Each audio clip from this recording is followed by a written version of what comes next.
우리가 신앙생활 하는데 신앙생활 하면서 많이 쓰는 말이 고백이라고 하는 말입니다. 하나님께 고백합시다. 예배를 봐도 고백을 빼놓고 예배가 되지 않아요. 죄의 고백이 있죠. 신앙의 고백이 있죠.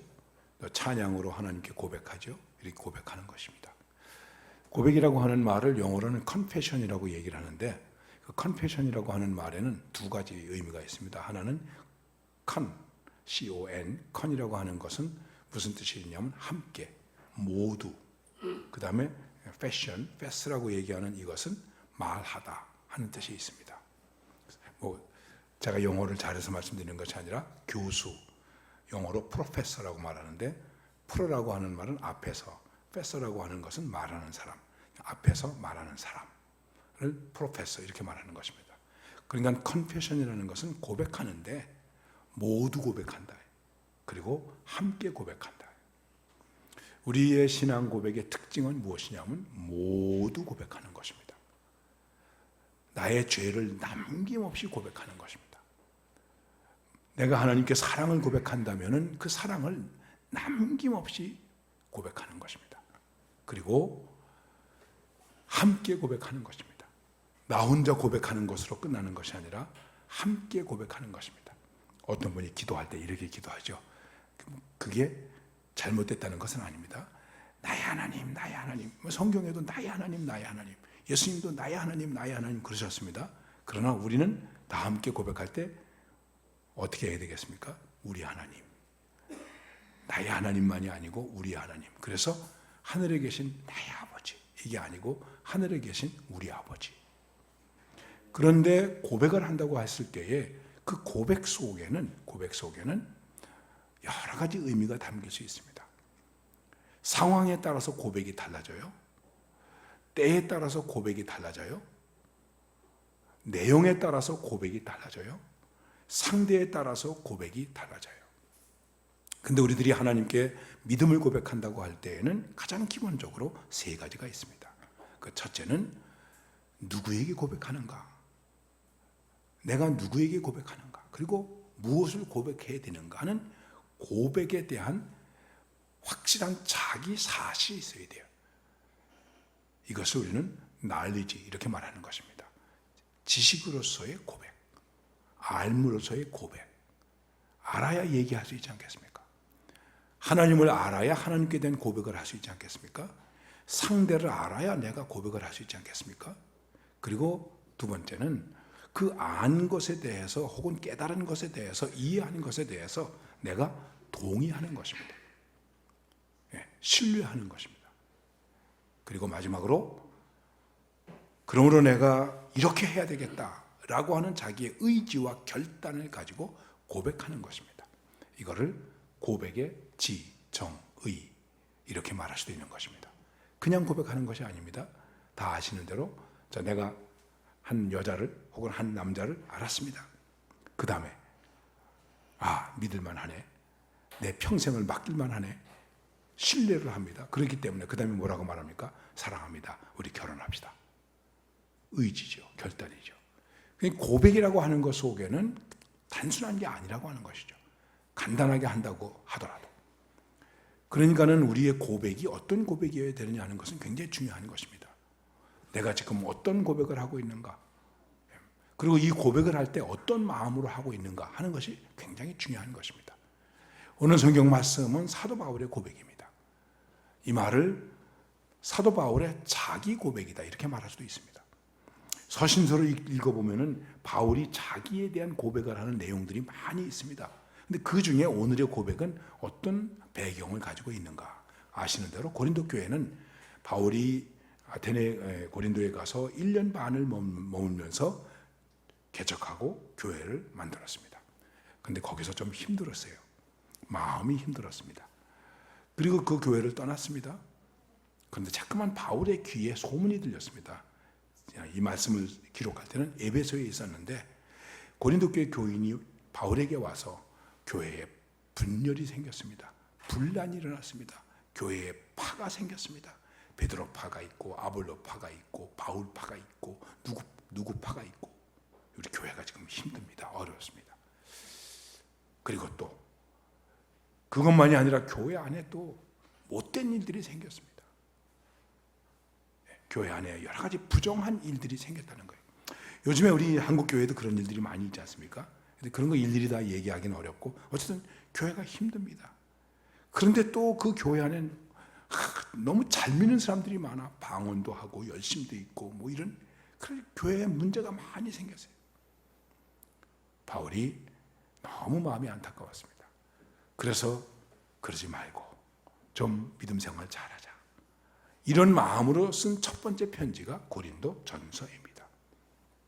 뭐 얘기 가운데는 고린도에 보낸 편지가 4가지쯤 있다고 그러는데 우리에게 전해지는 것은 2가지입니다. 2가지 있는데 바울이 이런 말도 합니다. 내가 매를 가지고 나아가랴.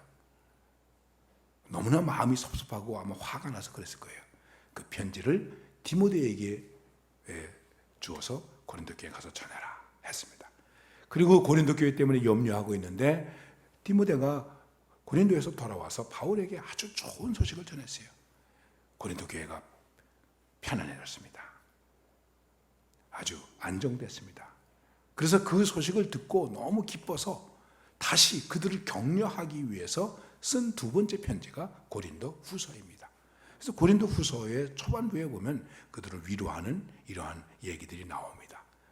그런데 왜 바울이 이제 평정되어가는 이 교회 교우들에게 오늘과 같은 자기 고백을 하고 있을까 하는 것입니다.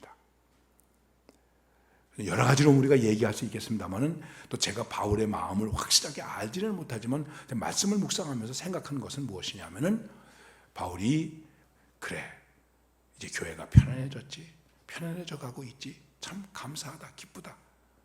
우리가 하나님 앞에서 이런 마음을 가지고 있으면, 이런 고백을 가지고 있으면 되지 않겠냐. 그리고 고린도 교회 교인들에게 너희들은 이런 고백을 가져라 하는 말을 하기 전에 바울은 먼저 자기가 나는 이런 고백을 가지고 지금까지 살아왔다. 내가 예수를 믿고 회개한 다음에 사도로서 지금까지 살아왔는데 나는 이런 고백을 가지고 살아왔다 하는 자기 고백을 하는 것입니다.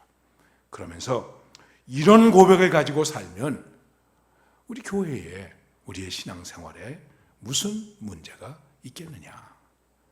이런 고백을 함께 가지고 우리 교회를 위해서, 하나님 나라를 위해서 살아야 되지 않겠느냐. 이렇게 생각하고 그런 의도를 가지고 오늘의 고백을 하고 있는 것이 아니겠나. 제가 묵상하면서 그렇게 생각해 보았습니다. 그러면 바울은 어떻게 고백하고 있을까? 여러분 6장 1절 말씀을 한번 다 같이 읽어보십시다. 6장 1절을 다 같이 읽겠습니다. 시작.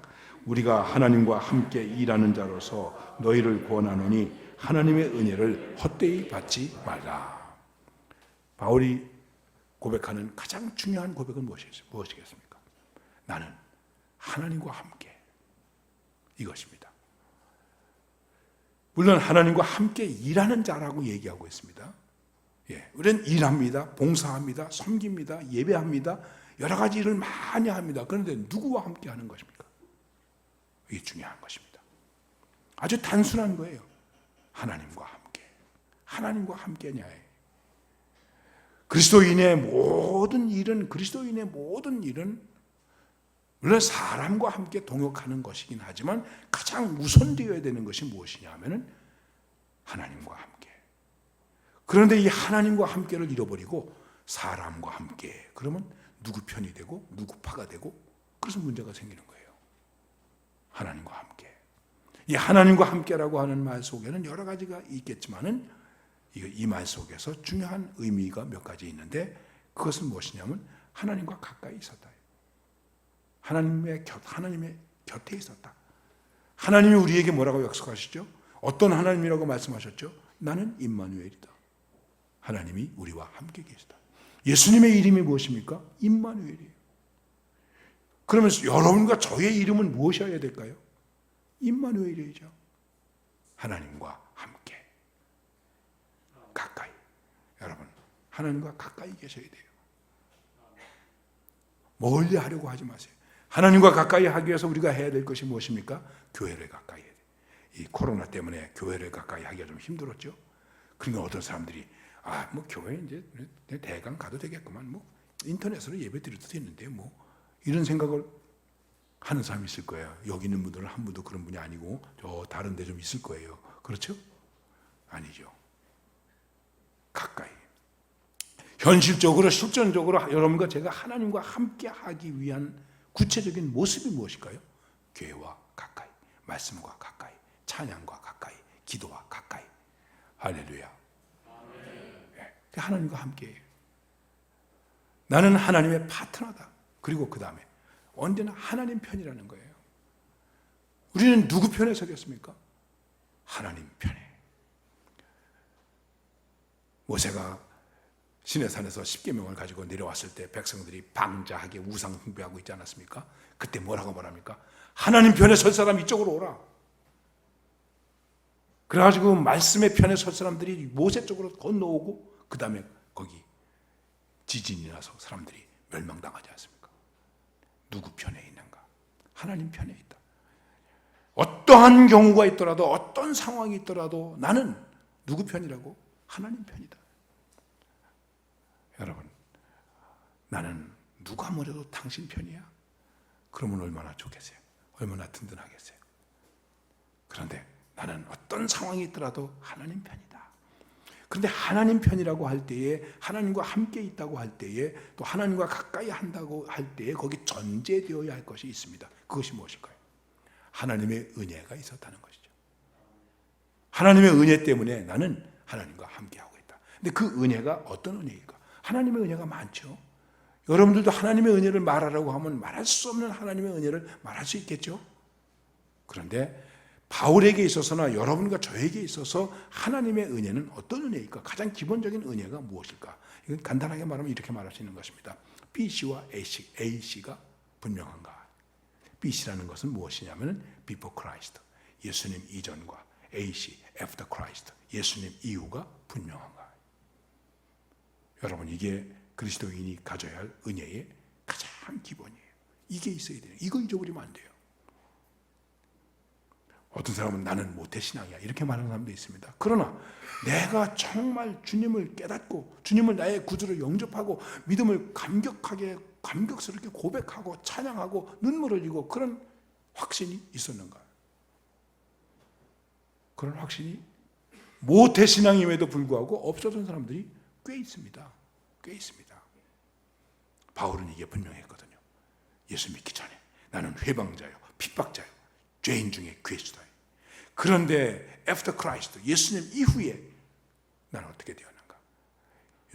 여러분 요즘에 BC, AC를 뭐라고 말하는지 아십니까? 요즘에 BC는 before 코로나, AC는 after 코로나. 코로나 이전과 코로나 이후 이렇게 말하고 지금 코로나 이전과 코로나 이후가 지금 많이 달라졌어요. 그 국무총리가 말했습니다. 우리가 이제 코로나 이전의 상태로는 다시는 돌아갈 수 없을 것입니다. 아, 그렇게 되었구나. 제가 생각해 봤어요. 우리가 하나님의 은혜를 받은 사람으로 하나님과 함께 한다면 예수님 이전으로 다시 돌아가셔야 되겠습니까? 안 되죠. 다시 돌아간다면 은혜를 잃어버린 거예요. 이게 분명해야 되는 것입니다. 여러분, 이건 제가 너무 기초적인 설교를 하고 있는데 미안합니다. 이게 언제든지 분명해야 돼. 그래야 은혜가 살아있다는 것입니다. 그리고 그 다음에 바울이 고백하는 것은 이것입니다. 3절 말씀을 한번 보십시다. 3절 다 같이 읽겠습니다. 시작. 우리가 이 직분이 비방을 받지 않게 하려고 무엇이든지 아무에게도 거리끼지 않게 하고. 자, 하나님과 함께 했습니다. 하나님 편에 있었습니다. 그런데 그러면 하나님 편에서는 무엇을 했겠습니까? 하나님의 일을 했어요. 하나님의 일을 하는 것을 직분이라고 말하는 거예요. 우리가 이 직분자를 특별히 구별해서 세우기 위해서 교회에서 구별해서 세우죠. 그래서 장로님을 세우죠. 권사님을 세우죠. 또는 안수집사님을 세우죠. 그러나 사실은 여러분과 저는 다 하나님의 일을 하는 누구이겠습니까? 하나님의 직분자, 하나님의 동역자예요. 바울은 고백합니다. 내가 하나님과 함께하면서 하나님의 일을 하는 사람으로서의 분명한 자기 고백이 있다는 것입니다. 그리고 이것은 아주 자부심이에요. 자신감이에요. 교만하라는 것은 아닙니다. 하나님의 사람들은 하나님의 직분을 가진 사람들입니다. 우리가 다 그래서 뭐라고 얘기하죠? 청직이라고 얘기하지 않습니까? 다 우리는 청직인 줄로 믿습니다. 그러면 그 청지기에 대해서 내가 어떻게 고백해야 되느냐? 그 청지기라고 하는 것에 대해서 내가 하나님의 일을 하는 사람으로서 나는 어떤 모습을 가지고 있어야 되느냐? 바울이 이게 분명했어요. 바울은 뭐라고 말씀하고 있냐면 이렇게 말씀하고 있습니다. 간단하게 얘기하면 비방을 받지 않게 하려고. 내가 하나님을 믿으면서 하나님의 일을 하는 사람인데 이 하나님의 일을 하는 사람으로서 비방받지 않게 하려고 했다. 비난받지 않게 하려고 했다. 참 이 말씀 읽을 때마다 제가 목사님이 아까 저를 총회장 했다고 그 말씀했는데 총회장을 했다고 해서가 아니라 정말 극히 부분적이기는 하지만은 우리 한국 교회를 바라볼 때 얼마나 비방받는 일이 많습니까? 얼마나 비방받는 일이 많습니까? 참 여러분 앞에서 얘기하기도 부끄럽고 내 입에 올리기도 부끄러운 거지만 어떤 교회는 무슨 훈련을 하면서 교인들한테 똥을 먹였다고 그러잖아요. 그 똥을 받아먹은 교인들도 그 대단해. 나 같으면 안 받아먹었을 것 같아요. 그래가지고 뉴스에 나오고 생각해 보십시오. 이 코로나 이것 때문에도 얼마나 교회가 비방을 받았습니까? 오늘 아침에 잠깐 TV에 뉴스를 봤는데 지난번에 이태원을 다녀간 사람이 교회를 왔다 갔는데 그 교회가 얼마나 철저하게 방역을 잘했는지 780명 전수조사를 했는데 한 사람도 확진자가 나오지 않았대요. 어느 뉴스에 나오면서 교회가 이렇게 아주 방역에 모범을 보였다고 이렇게 오늘 방송을 해서 저도 굉장히 기분이 좋았어요. 여러분 비방받지 말아야 돼요. 비방받지 말라는 게 무슨 얘기입니까? 손가락질 당하지 말아야죠. 하나님의 사람이 여러분과 제가 손가락질 당하면 어떻게 되겠습니까? 교회가 손가락질을 받아요. 하나님이 손가락질을 받게 돼요. 바울은 말합니다. 내가 하나님의 일을 하면서 나는 비방받지 않게 하려고 했다. 비방받을 일이 없도록 나는 했다 하는 것입니다. 그래서 비방을 받지 않게 하려고 했고, 그 다음에 또 두 번째는 뭐라고 얘기하면 거리끼지 않게 했다. 내가 누구에겐가 걸림돌이 되지 않았다. 많은 사람들이 걸림돌이 됩니다. 그래서 뭐라고 말하죠? 굴러온 돌이 백힌 돌을 뽑아낸다고. 한국 교회나 한국 사회는 굴러온 돌이 백힌 돌 뽑아내기가 참 힘들어요. 박힌 돌이 돌뿌리 노릇을 하고 있는데 그거 뽑아내기가 참 힘듭니다. 여러분은 이 교회에서 신앙생활하면서 걸림돌입니까? 박힌 돌입니까? 굴러온 돌입니까? 누가 굴러온 돌이고 누가 박힌 돌입니까? 박힌 돌이 돼가지고 다른 사람들이 돌뿌리 채게 하고 마음 아프게 하고 시험에 들게 하고 가슴 아프게 하고 그러면 되겠습니까? 자기 자그마한 기득권 가지고 걸림돌이 되는 사람들이 많이 있습니다. 바울은 말합니다. 나는 걸림돌이 되지 않으려고 애를 썼다. 직분을 가진 자로서. 그리고 그 다음에 뭐라고 말하면 이렇게 말합니다. 고난을 받았다. 하나님의 일을 위해서 고난을 받았다는 거예요. 그 다음에 말씀 나오지 않습니까? 이렇게 말씀하고 있습니다. 자, 4절 말씀 한번 읽어보십시다. 4절, 5절 이 말씀이 8절까지 계속 나가는데 일단 4절하고 5절만 한번 읽어보십시다. 시작. 오직 모든 일에 하나님의 일꾼으로 자천하여 많이 견디는 것과 환난과 궁핍과 고난과 매맞음과 갇힘과 난동과 수고로움과 자지 못함과 먹지 못함 가운데서도 하나님의 일 때문에 나는 고난을 받았다. 우리가 무슨 일 때문에 고난을 받는 겁니까? 바울도 그런 얘기예요. 우리 고난이 많다. 베드로도 그렇게 얘기해서 우리 고난이 많다. 그런데 자기 잘못 때문에 고난 받으면 무슨 유익이 있겠느냐? 내가 하나님의 일 때문에 어떻게 고난 받고 있습니까?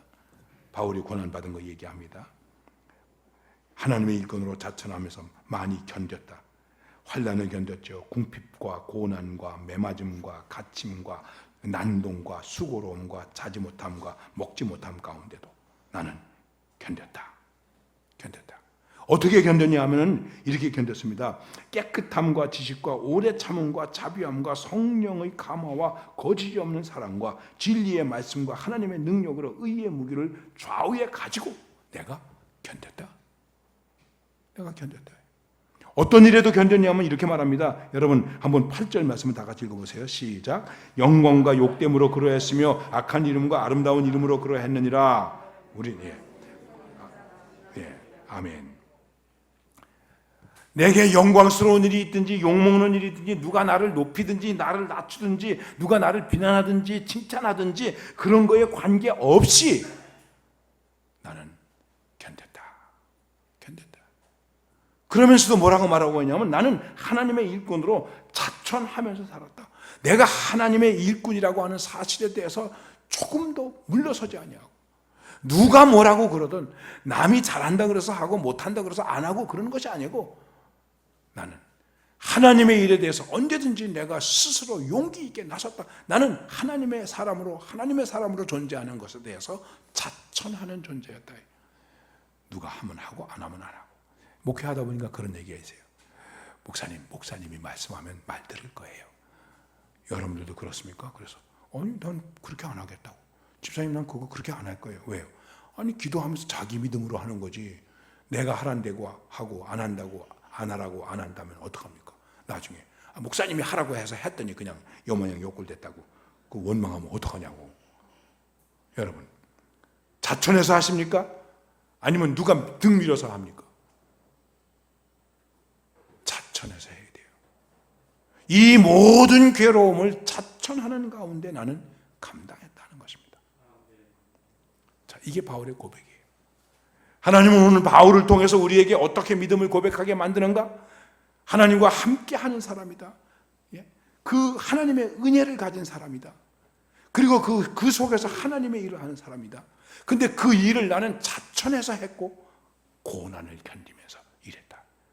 우리가 생각하는 그런 조그마한 고난이 아니에요. 여기 이렇게 간단하게 말하고 저도 이 시간에 그냥 간단하게 이렇게 말씀드리고 넘어가지만 바울이 고난을 견뎠다고 하는 이 사실은 정말 엄청난 것이었어요. 돌에도 맞았죠. 죽은 줄 알고 갖다 버렸잖아요.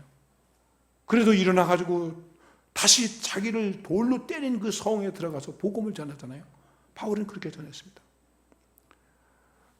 고난이 있었다고 해서 원망하거나 불순한 마음을 갖지 아니하고 뭐라고 말합니까? 그런 고난 속에서도 깨끗함과 지식과 오래 참음과 자비함과 성령의 감화와 거짓이 없는 사랑과 진리의 말씀과 하나님의 능력으로 의의 병기를 삼아서 나는 견뎠다. 어떻게 하면 이럴 수 있을까? 오늘 말씀에서 우리가 깨달아야 할 것은 이것입니다. 여러분과 제가 어떻게 하면 이러한 믿음의 고백을 가지고 사는 사람이 될 수 있겠습니까? 성경 말씀을 다시 한번 보십시다. 6장 1절 말씀을 다시 보십시다. 다 같이 읽겠습니다. 시작. 우리가 하나님과 함께 일하는 자로서 너희를 구원하노니 하나님의 은혜를 헛되이 받지 말라. 아주 중요한 것입니다. 하나님의 은혜를 헛되이 하지 않았다. 은혜를 받고도 은혜스럽게 살지 못하는 일들이 많이 있습니다. 교회 나오다가 안 나오는 사람도 있습니다. 은혜를 받았는데 다시 안 나와요. 왜 그럴까요? 은혜를 헛되이 하고 있기 때문입니다. 근데 여기서 은혜를 헛되이 한다는 말의 뜻은 이런 뜻이 하나 있습니다. 은혜를 거절하고 있다. 하나님이 계속 은혜를 주셨음에도 불구하고 은혜를 깨닫지 못하고 은혜를 거절하는 거예요. 욥이 시험을 받았죠. 얼마나 어렵습니까? 그래서 부인이 뭐라고 말합니까? 이럴 바에야 하나님을 저주하고 하나님을 욕하고 죽읍시다. 욥의 아내가 그렇게 말했어요. 그럴듯한 말이에요. 꽤 괜찮은 말이에요. 근데 그때 욥이 이렇게 말합니다. 그런 어리석은 말을 하는 게 아니죠. 여보, 하나님이 우리에게 좋은 걸 많이 주셨는데 지금 내게 나쁘다고 거절하겠는가? 난 그럴 수가 없습니다. 그 얘기예요. 중요한 것이죠. 우리는 하나님께서 우리에게 좋은 거를 주면 yes, yes, thank you. 좀 내게 나쁘면 안 됩니다. No. 그리고 그 다음에 나 교회 안 나올래요?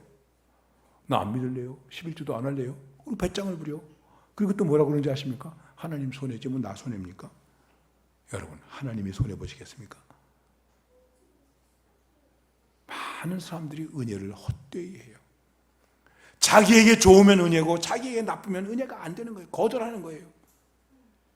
그러면 이런 신앙의 고백이 있는 사람이 될 수가 없는 거예요. 우리는 어떠한 경우에도 이것이 심지어 내게 나쁘다고 할지라도 하나님의 은혜로 거절하지 않고 받아들일 수 있는 그러한 믿음, 그러한 고백이 있어야 될 줄로 믿습니다. 그리고 그 다음에 이렇게 말씀하고 있습니다. 여러분 2절 말씀 보세요. 2절 다 같이 읽겠습니다. 이르시되 내가 은혜 베풀 때에 너희에게 듣고 구원의 날에 너를 도왔다 하셨으니 보라 지금은 은혜 받을 만한 때요 보라 지금은 구원의 날이로다. 이 말을 다 간단하게 말씀드리면 이렇게 말씀드릴 수 있습니다. 은혜를 헛되이지 않게 했다. 어떻게 해서 은혜가 헛되지 않을까? 그것은 은혜를 언제나 현재화시키고 있는 거예요. 지금 오늘 여기에서 늘 그 은혜를 나의 은혜로 받아들이고 있는 거예요. 내가 옛날에는 이랬는데 그거 아니에요. 여러분 그거 다 소용없는 거예요. 내가 옛날에는 이랬는데 그래서 지금 옛날이요. 그 은혜가 아니에요. 그건 후회예요. 그건 한탄이에요. 그걸 마치 은혜라고 생각하면 안 돼요.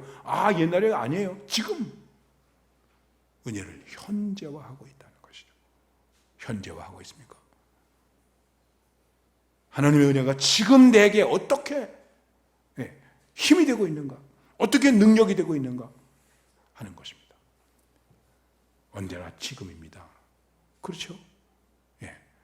5월 달에는 여러 가지 어린이날, 어버이주일, 부부의 날, 스승의 날 많이 있는데 우리 노래 가운데 무슨 노래가 있죠? 유행가 가운데 있을 때 잘해. 그 현재화. 지금 난 내일부터 예배 잘 드려야지. 내가 어저께까지는 예배 잘 드렸는데 의미가 없는 거죠. 지금 여기서 현재에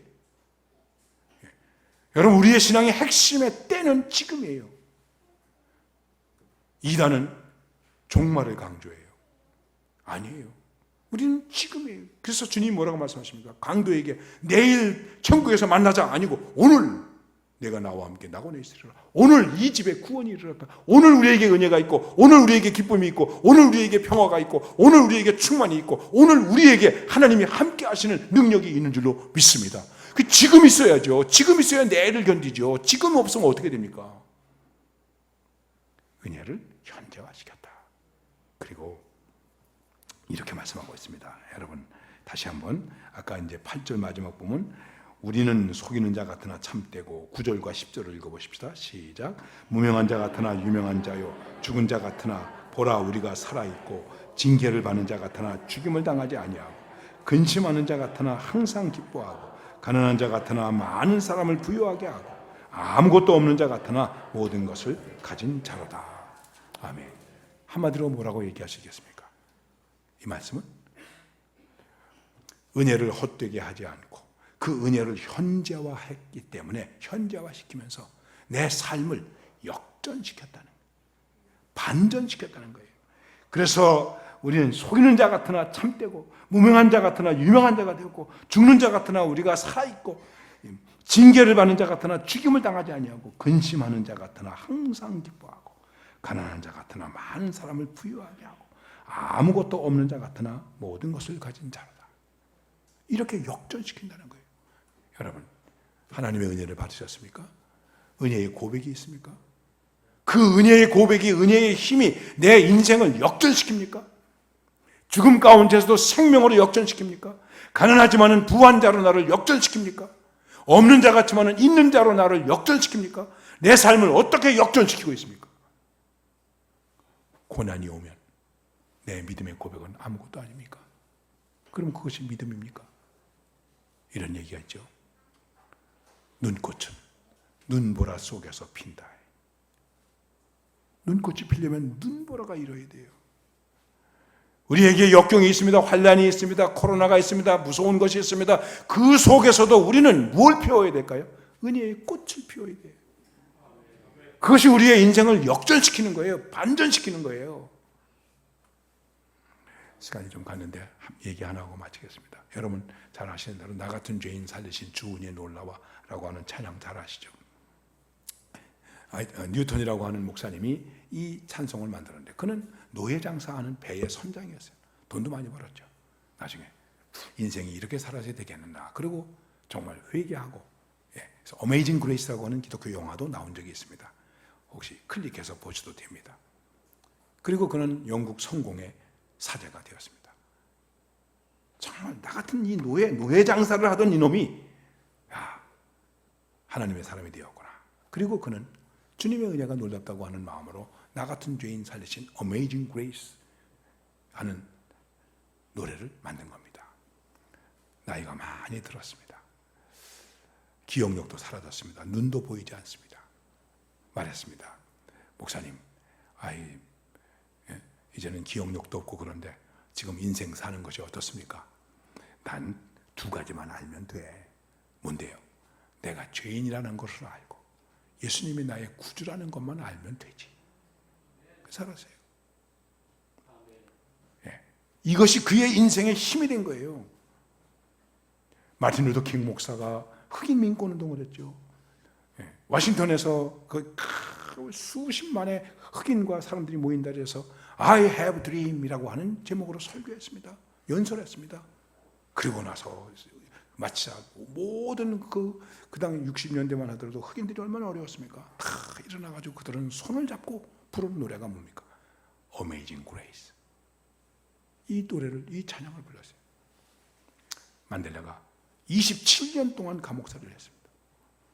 석방되는 날 만델라를 따르는 수많은 사람들이 그 감옥 앞에 모였습니다.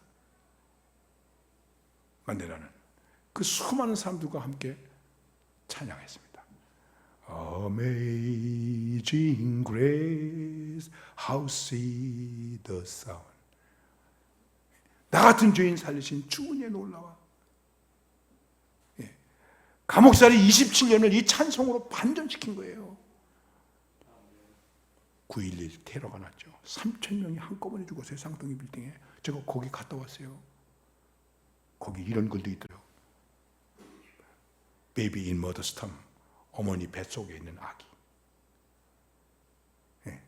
그러니까 임신한 부인이 죽은 거죠. 3,000명이 죽었어요.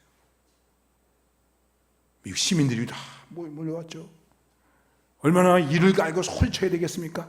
근데 거기 있는 사람들이 손을 잡고 소리를 지르는 것이 아니라 Amazing grace, how sweet that sound. 이 찬양을 불렀어요. 오바마가 총기 사고로 죽은 그 장례식장에 가지 않았습니까? 오바마 대통령이.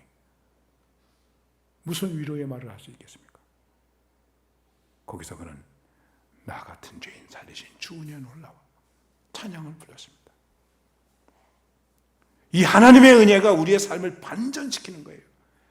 오늘 이 바울을 통해서, 바울의 고백을 통해서 여러분과 저에게 믿음의 고백을 하게 하시는 주님께서 우리에게 원하시는 것이 무엇이겠습니까? 내가 준 은혜를, 나의 은혜, 하나님과 함께하는 은혜, 주님과 함께하는 은혜, 그 은혜로 내 인생을 반전시켜라, 역전시켜라, 새롭게 하라. 여러분, 하나님의 은혜가 무엇입니까? 하나님의 은혜가 그렇게 하찮은 것입니까? 값싼 것입니까? 그렇지 않은 것입니다. 우리는 이러한 신앙의 고백을 가진 사람으로 우리의 삶을 역전시키면서 승리하는 주님의 백성들이 되시기를 바랍니다. 주님 감사합니다.